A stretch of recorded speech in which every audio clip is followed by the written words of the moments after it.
And thanks a lot for joining today. My name is Matt Billock. I'm a product manager with Backend. For those of you who aren't familiar with Backend, we're a serverless app development and deployment platform. We give you everything you need to in order to do development of your application without having to look at the back end at all. And we allow you to focus on the front end of your code and thus delivering the value that your customers are looking for when you're developing your product. In this demo today, we're going to walk through calling AWS Lambda functions using Amazon Alexa. And the general structure is you have an Alexa custom skill that calls out to an external API. That API returns its value, then you just format that for speaking by Alexa. Using this, we'll use this to demonstrate a fairly simple restaurant kind of interest management workflow, but you can easily expand it to something more complex, like say spinning up or down servers, generating reports, getting current usage statistics from your applications and things like that. So I wanted to start with a quick demo. This should walk you through everything that I'm hoping to do today. So just take a moment and take a listen. Oops, sorry about that.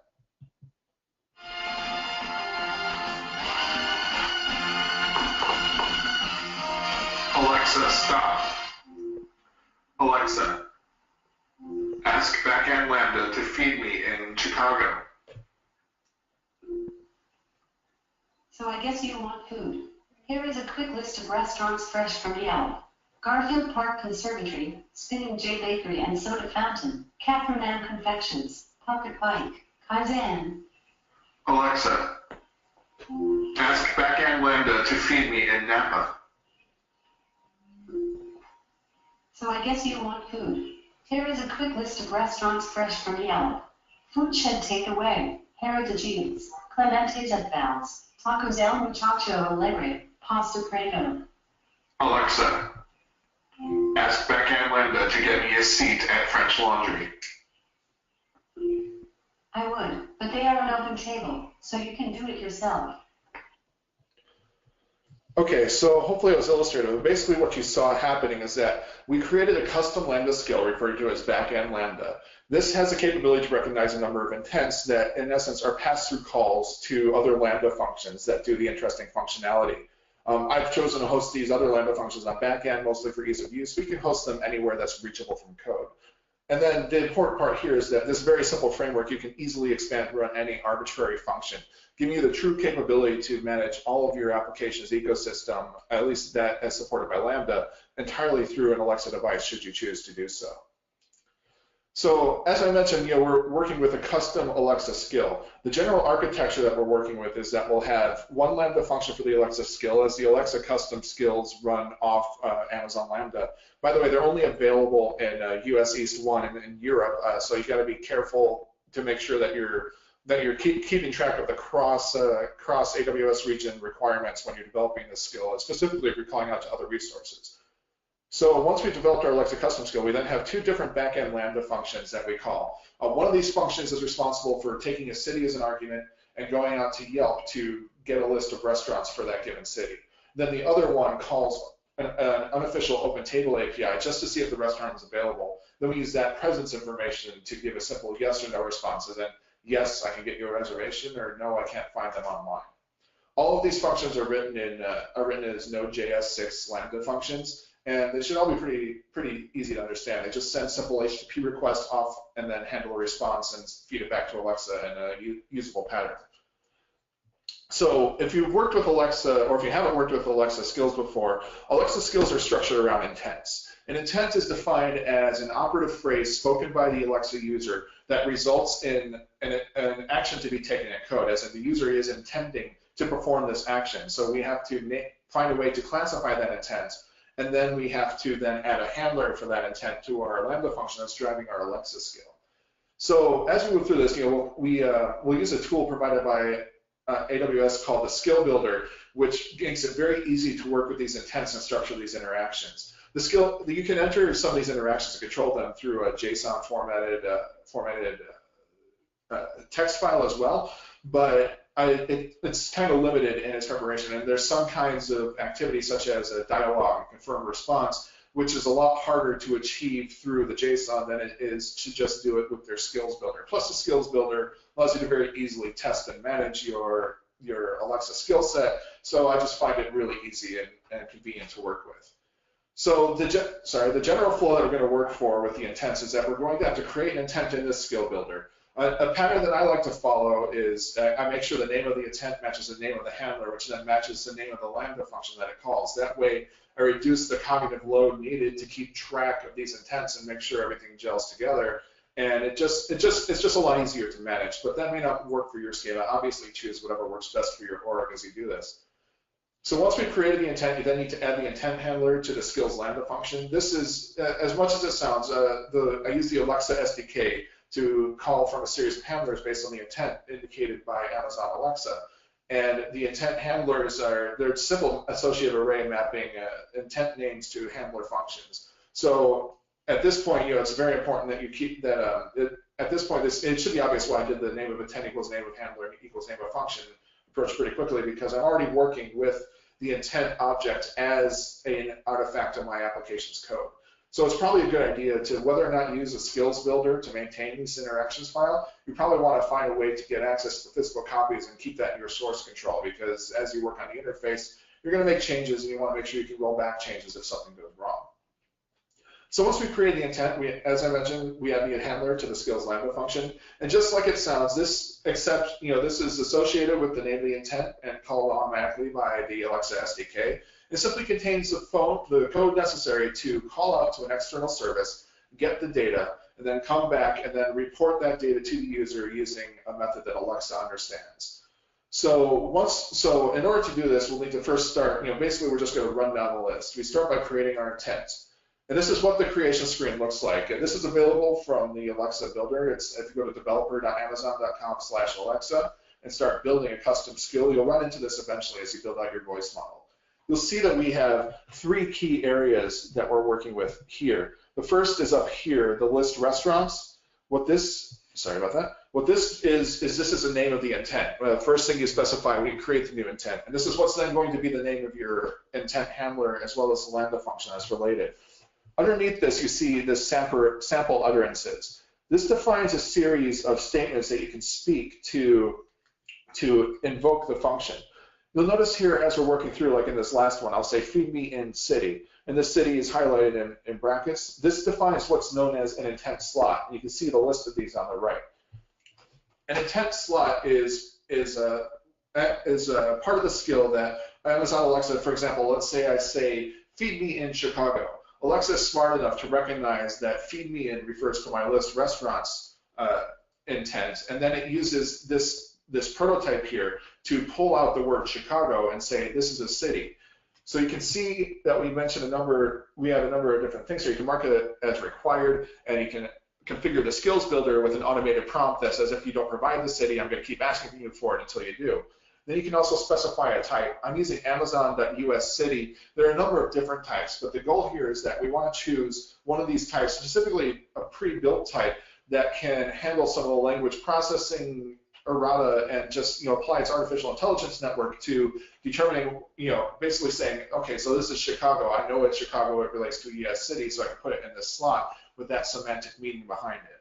So one other thing to note is that you'll see that we have a bunch of these phrases here, and that while the Alexa will respond to these phrases exactly, it'll also respond to very similar phrases. You'll see up here you have a save model and a build model button. When you hit that build model button, it rebuilds all the prompts within your Alexa skill set and leaves it ready to use. But those prompts can be anything. For example, because it sees me saying feed me in city, maybe it'll respond to something like I'm hungry in city. It uses similar words and artificial intelligence to determine which phrases basically boil down to these prompt phrases, and with just a few phrases here, you can create a very powerful interaction tree. So then once we've defined our intent, we now need to add a handler for that intent, which is it receives the name of the handler object, and then it performs the actions that intent is intended to do. And then finally, it responds to Alexa with the intended action. And we can see an example of this handler here. You see we defined it we're working with the list restaurants intent that we were looking at before. This responds to feed me in Chicago. It's just a simple function which accepts an event. Then we pull the city out of the event object itself.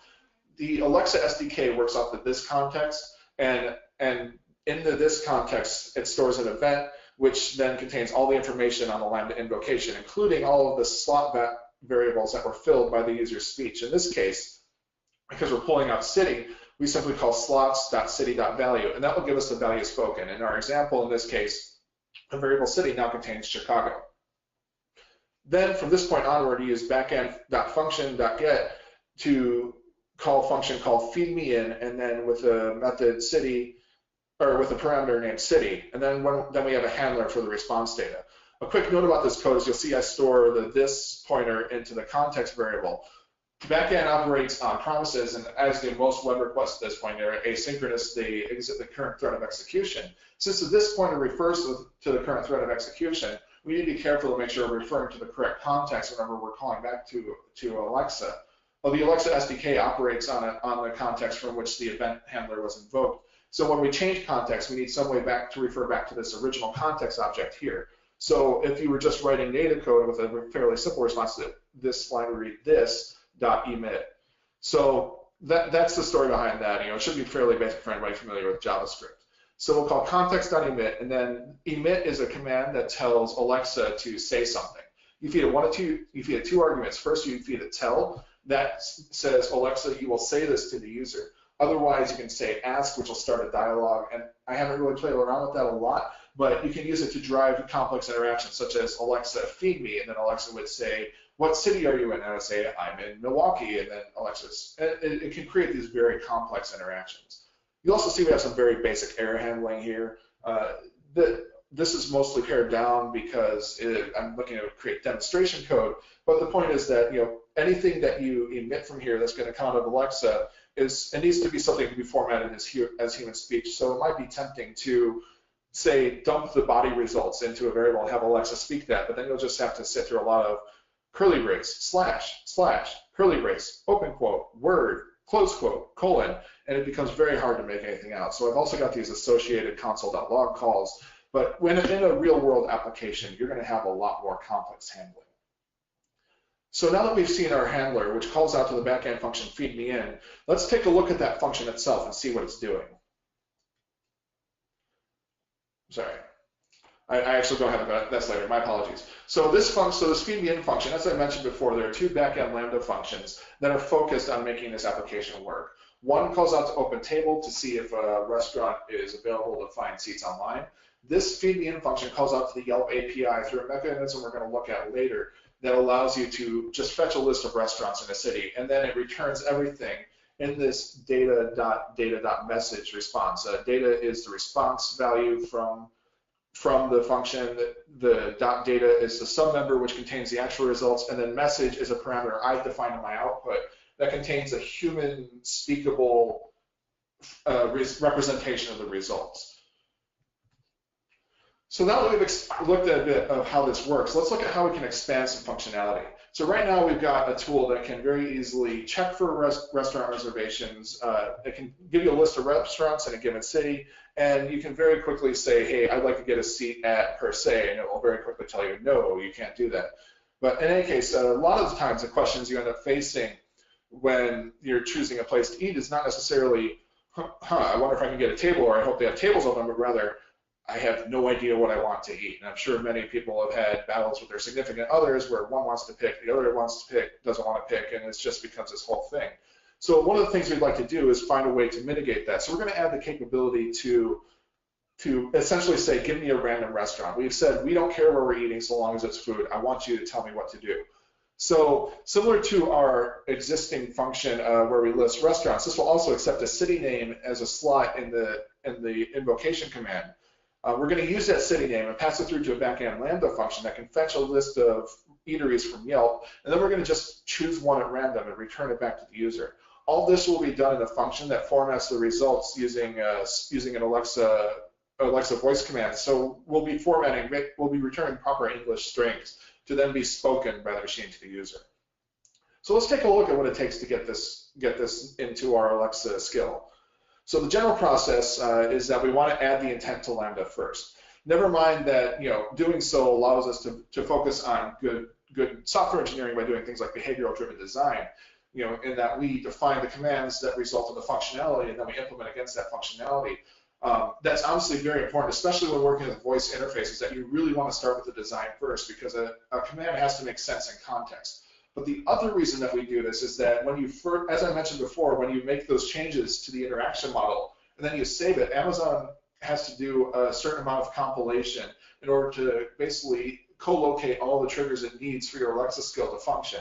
And so because that could take 2 to 5 minutes, if you're working on a fairly small edition, you could be done well before that 2 to 5 minutes is up. So if you were doing this intent at the end, you'd end up just kind of sitting there waiting for things to compile. You know, we're back in the bad old days of C++ and native development, and who wants that?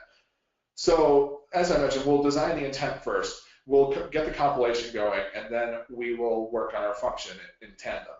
So once we've developed the intent, we then need to build the backend Lambda function, which will represent the meat of what takes place due to this intent. As we said before, our backend Lambda function will be fairly straightforward. It just fetches a quick list from the Yelp API, and then it shuffles results and picks one at random. Then once we've written this bit of functionality, which will drive the actual skill, we then need to add a handler for our new intent to the Alexa Lambda function, and then get our new code deployed to AWS Lambda and ready to go. So, sorry, I went the wrong way. So to add the new intent, we use the Alexa Skills Builder, just as we've already seen. We need 2 or 3 pieces of information. The first thing we need is an intent name. It has to be one word, just like naming a function, except you can't use things like underscore and things like, you can't use certain characters. You can't use underscore. I just corrected myself, my apologies. Once you define the intent name, you then add the invocation phrases, and along these lines, the more you add, the more accurate it's going to be and the easier it's going to be to pick up. But because we're working with, let's just say, a well-marketed market segment in terms of restaurants, we need to be very careful about which key phrases that we speak and which one we use, because Alexa itself has several restaurant-related bits of functionality already, so it's far too easy to trip one of those. So as a result of that, one of the things we'll be doing is working exclusively through our custom skill by name instead of relying on these group commands that you can get for Amazon Alexa. So once we've added the intent name, we've added our invocation phrases, then we need to configure our contextual parameters. If you have, for example, we're requiring city in our statements. If you have a zip code or a product or a business name or something that you want to include, this is where you set it up. You set the slot name, you set the type it's going to contain, and there's a lot of, by the way, there's a lot of really interesting types. I recommend checking out Amazon's Alexa documentation, because I had a lot of trouble trying to get arbitrary string recognition up and running, even given its English language. But there's probably something out there that I haven't found yet, simply because Amazon does so much and they offer so many things that are useful. So anyway, once you've configured that data type, you can then set the prompt, tell it whether it's required, you can configure how Alexa asks for that from the user, and so on. So as we can see here, we've added our new intent called random restaurant. You see the name right here. Then we have our sample utterances. I've gone fairly basic. I'm just going to say, pick something for me in city name.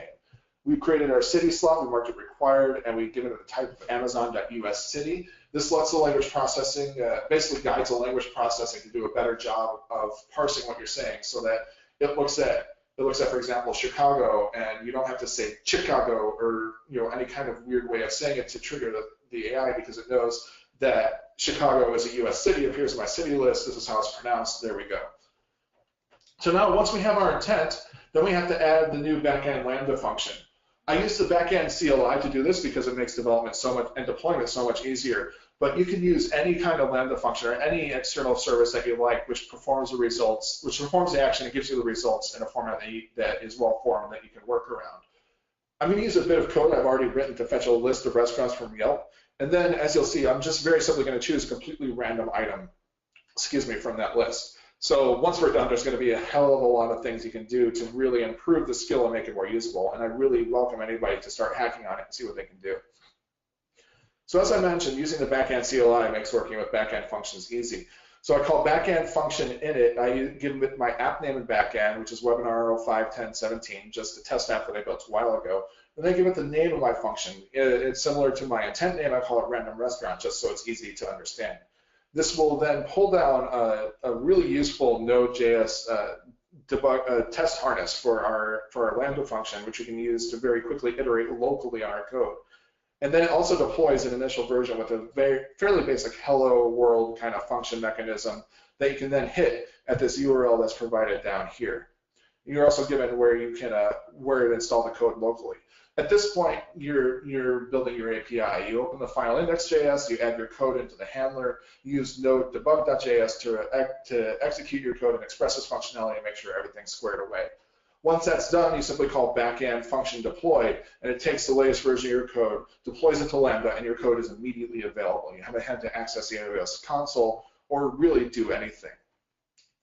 So let's take a look at what our actual code is. You'll see here it's extremely straightforward. We're using the request library just to make HTTP comms easy. Then we pull in the city, the name of the city we're searching for from the list of parameters passed into this function.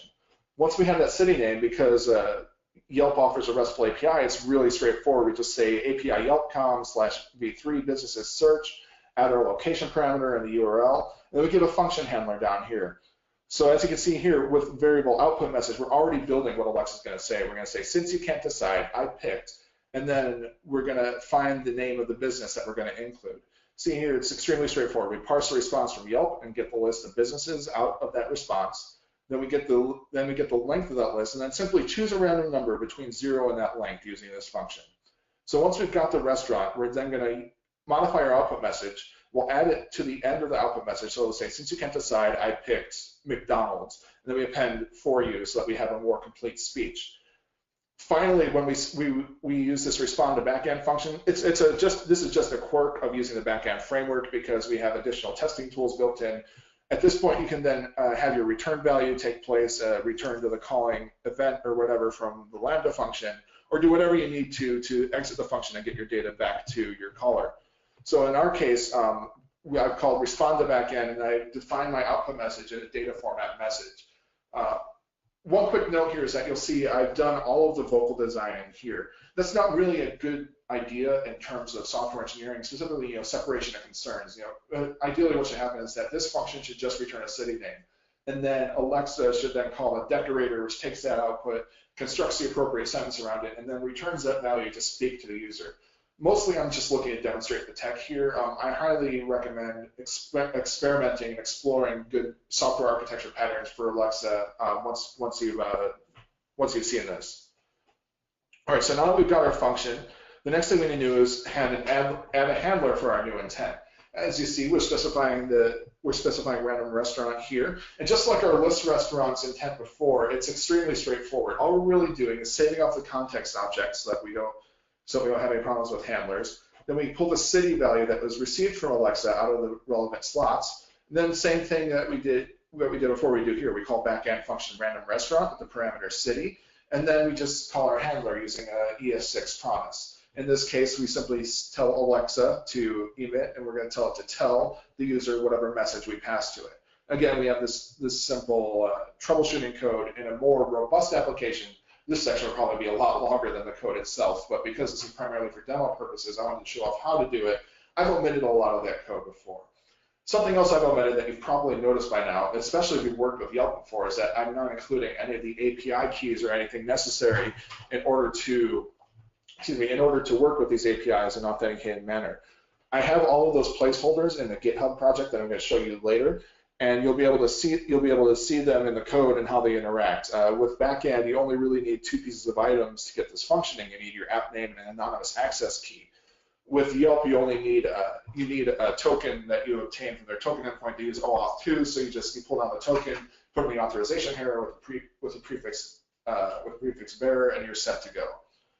All right, so we've looked at all of the code for our restaurants. It's hopefully very straightforward. I don't think it's particularly complex. In both cases, it goes out to a web service, gets the response, processes the response, and then emits it in an appropriate format, pretty much like every other web application on the planet. So let's take a look at how this works and then demo the functionality. So let's look over here, and I'll pull up Adam, and we see that I've already pulled down the code into this folder, Alexa Lambda skill demo. We have 4 separate folders here. We have Alexa Lambda. This contains the Lambda function that runs Alexa. And if we open this up, you can see here that we have a number of different handlers, starting with this variable handlers on line 12 here. Then we list each of our intents one by one. We have list restaurants, restaurants and open table, and then finally our new one, random restaurant. As you can see here, we have the basic code that we've already seen a little bit cleaned up because I've been experimenting between when I wrote the slides and when I started working on this. So the only other things that are of interest in this function are this unhandled. In essence, this is a default handler. If Alexa returns an intent and your code does not know how to deal with it, it calls unhandled, and we get this message very quickly. You'll see this a lot either working with Alexa programs that are in development, or if you're working with a lot of intents, that's very easy to get confused. The other thing to note is up here at the top, we're using the Alexa SDK, which is available on GitHub. It's a great resource for working with Alexa. But then down on lines 6, 7, 8, 9, and 10, that's where we import Backend.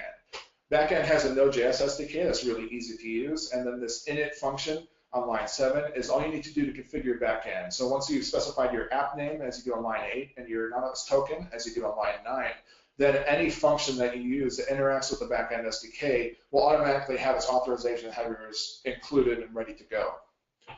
So now that we've got, now that we've followed our Alexa function, let's take a look at the Lambda function we created for Backend. In Backend, you work with index.js and this function Backend callback. Just to show real quickly what's going on here is that we have our default handler in handler.js. You see event context and callback. And so we have a couple of mechanisms here in our test harness where we use our callback in order to indicate what's going on, but basically what's happening in our application. We can use that to create a Unix compliant executable that we can then tie into CI/CD processes. Anyway, the interesting code is here in index.js. You can take a look at, we're requiring the request library in line 1 just to make HTTP requests easier. And then it's essentially what we've already covered. You pull the city in from the parameters, you get the response from the API, the response is stored in the body, we parse the body to get the businesses here on line 8, and then we just pick a random restaurant and return the results to Backend.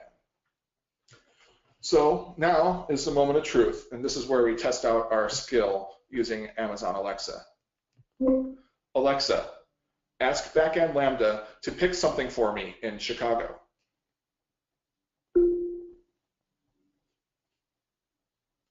Since you can't decide, I picked Two-Hearted Queen for you. Alexa, ask Backend Lambda to get me a seat at Two-Handed Queen. No, I cannot find them online. Well, unfortunately, the world still has a bit farther to go in terms of utility. So one thing you may have noticed as we were working through that is that I wasn't just saying my command. I couldn't say, Alexa, pick me something in Chicago. Reason being, as I mentioned before, is that, well, especially working in the restaurant space, Alexa has a lot of native built-in skills. Like I could say, Alexa, get me a table of blank at 6, and it will go out to open table and do that for me. So I'm referring to my custom skill that I built by name. That custom skill is invoked using the phrase Backend Lambda. So when you hear me say, Alexa, ask Backend Lambda to get me a seat at Alinea, it's knowing that it needs to choose the skill Backend Lambda, and then it needs to send the catchphrase as parsed to the Backend Lambda skill to figure out what the intent is, and then contact it. So it's just a little bit of a quirk. As you work with custom skills, there may be better ways to do this. I'd love to hear them if you have it, by the way. I've got my contact info at the end of the presentation. So if you'd like more information on exactly how this works, as I mentioned, I've got all the source code up on GitHub under github.com/backend/Alexa_lambda_skill_demo. Open it up, pull it down, play around with it, try to adapt it for your own thing. And of course, if you have any issues with it, please send me an email, matt@backend.com for help or working through it. If you'd like more info on developing custom skills for Alexa, I found developer.amazon.com/Alexa extremely useful just in terms of parsing the API. I mean, I probably stood up all of this code in probably under 2 days of total work, which is really impressive for something that is, if we think about it, really this complex. It's a real testament to what the base platform is already offered by Alexa, as well as what's really capable with the serverless platform. Finally, if you'd like more info on Backend and how to accelerate your Lambda development, or how to just in general spend less time thinking about the server and more time thinking about your front end, you can find us at backend.com. We have a docs site at docs.backend.com with a lot of information. And then but we also offer a live demo every other Wednesday at 11 a.m. Pacific. And our next one is actually next Wednesday if you're interested in signing on and learning more about the product. So with that, I want to thank you a lot for attending. As I mentioned, you can check out our GitHub account, github.com/backend for more code samples. or don't hesitate to email me if you want to discuss further. I'm matt@backend.com. You can also add me on Twitter @Matt_Billock. I would love a chance to discuss anything about serverless development, working with AWS Lambda or Alexa, or really just anything in general. So let me take a look and see if there are any questions or chat issues that were raised real quickly. So I don't see any questions here, and I don't see anything in the chat. So as a result, I'm going to hang around for a few more minutes online, probably till about 11:40 a.m. Pacific time. So if you wanted to ask a question, feel free to do so here. Otherwise, thanks a lot for attending. Again, you can reach me at matt@backend.com or on Twitter @MattBillock. And I really appreciate you taking the time to learn a bit about AWS Lambda and Amazon Alexa today. So I'll hang around now for questions, but otherwise, have a great rest of your day.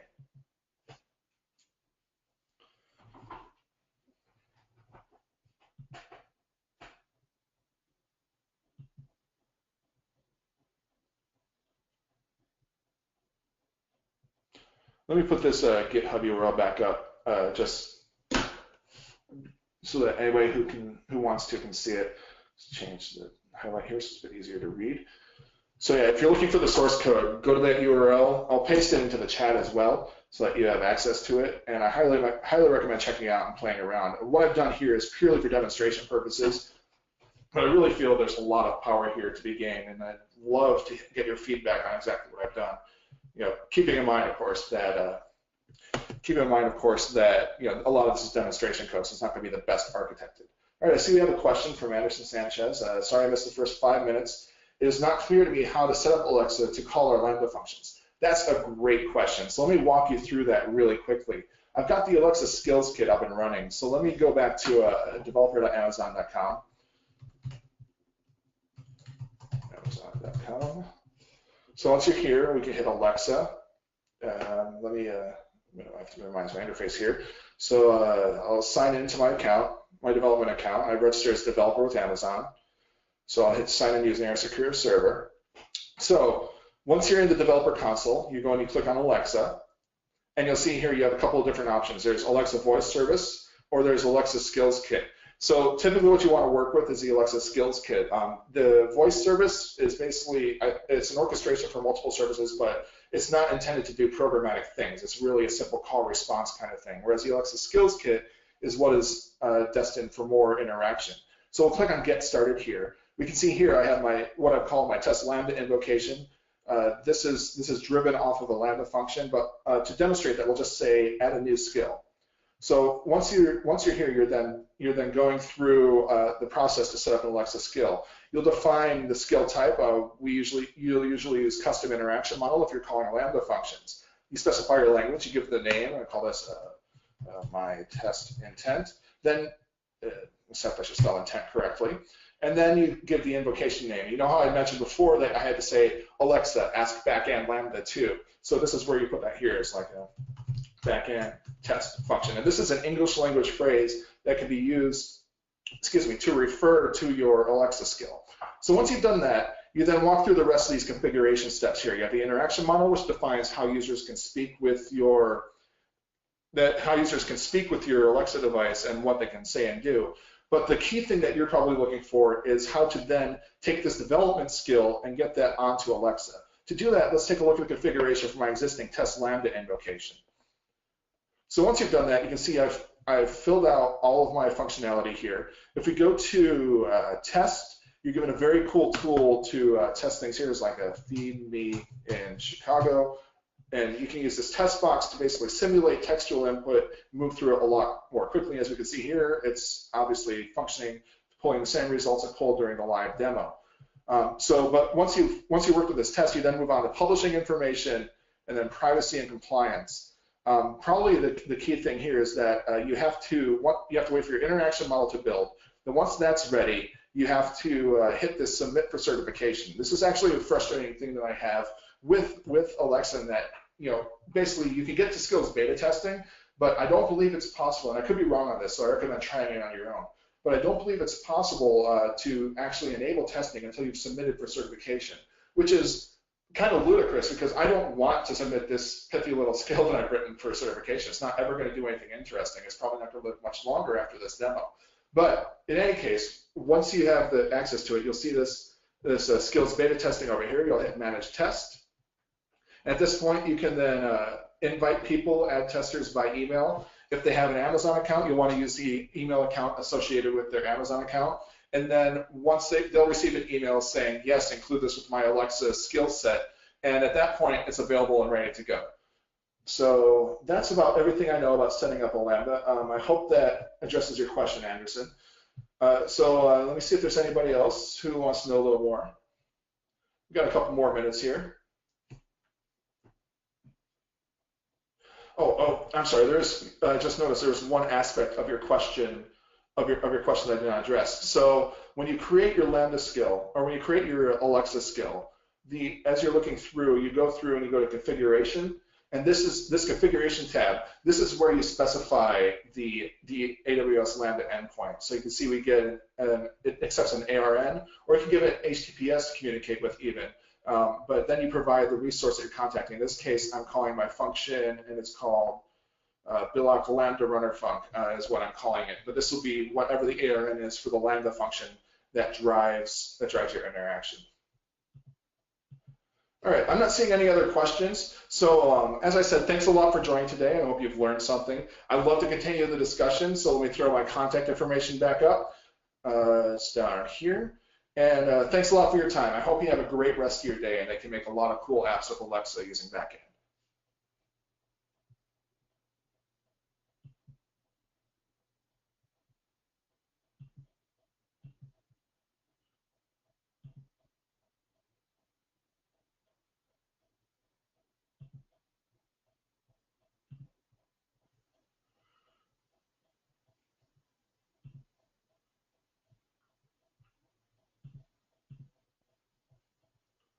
All right, I'm not seeing any other questions. So again, thanks a lot for your time. I'm happy to take any other questions over email, matt@backend.com. Thanks again and have a great day.